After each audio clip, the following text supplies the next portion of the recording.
Hello everyone, assalamu alaikum. How are you all? I hope you are well. Welcome back to my channel in this new video. Today's video, how to delete all mail from Gmail. So get started. At first open your desktop. Now you can see delete all mail in Gmail. Now go to the Chrome browser.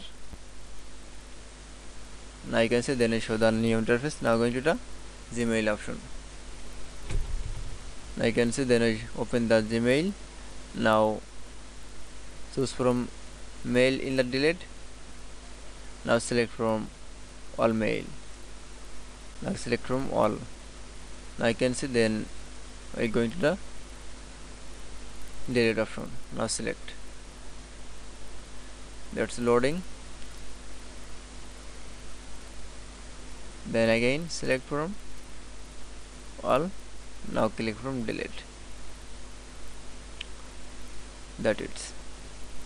Now you can see delete all mail in Gmail is very easily.